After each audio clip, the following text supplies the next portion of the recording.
আচ্ছা, প্রথমেই দেখে নাও কি কি উপকরণ লাগছে। কিচ্ছু না, ওই শুধু জাস্ট এটা পুকুরের পুরো টাটকা মাছ ছিল। আর জিরে, জিরে বাটা, তার সাথে একটা কাঁচা লঙ্কা নিয়ে পেস্ট করা ছিল। আর সবজির মধ্যে পেঁপে, কাঁচকলা আর আলু হালকা একটু ভাবিয়ে রেখেছিলাম। আর কিচ্ছু না, বিশ্বাস করো। আচ্ছা, কড়াইতে তেল দিয়ে তাতে 5 ফোড়ন দিয়ে সবজিগুলো দিয়ে দিলাম। দিয়ে এবার কি একটু ভাজা ভাজা করার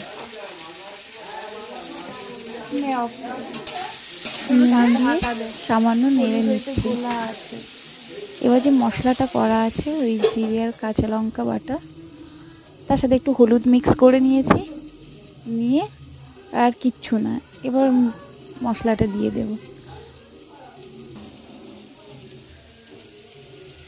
বিশ্বাস করবে না তুমি, এই শুধু শুধু জিরে বাটার ঝোল কতটা ভালো খেতে হয়েছিল।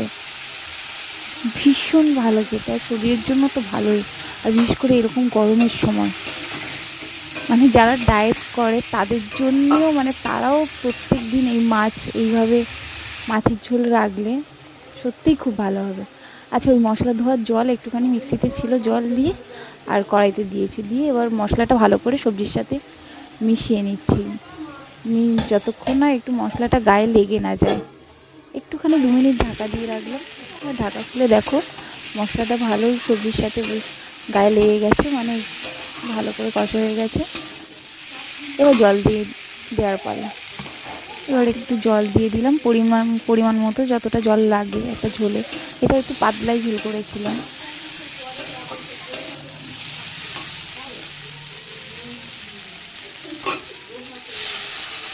আচ্ছা, এই জল দিয়ে দিলাম, ব্যাস। বলতে গেলে রান্না হয়েই গেল। আর কিচ্ছু না, এবার ফুটে উঠে আমি একবার দেখে নিয়েছি সবজিগুলো প্রায় সিদ্ধ হয়ে গেছে। এবার মাছগুলো দিয়ে দিলাম। মাছগুলো দিয়ে একটুখানি হালকা হাতে নেড়ে কিছুক্ষণ ফুটতে দিতে হবে। এই 5-6 মিনিট ভালো করে ফুটুক। ফুটে মাছগুলোর সাথে মিক্স, মানে ঝোলের সাথে মাছ মিক্স হয়ে গেলে, এবার তোমার যখন মনে হবে যে না এমনি সিদ্ধ হয়ে গেছে কি চেক করে, যখন মনে হবে তুমি যেমন ঝোল, মানে যেমন ঝোল চাইছো তরকারি, তেমন ঝোল দেখে নামিয়ে নিলে ব্যাস রেডি। জিরে বাটা দিয়ে একদম স্বাস্থ্যকর মাছের ঝোল। এই মাছের ঝোল আর উচ্ছে আলু ভাজা হয়েছিল, ব্যাস। কেমন হয়েছে? সত্যি বিশ্বাস করো, খুব ভালো খেতে হয়েছিল।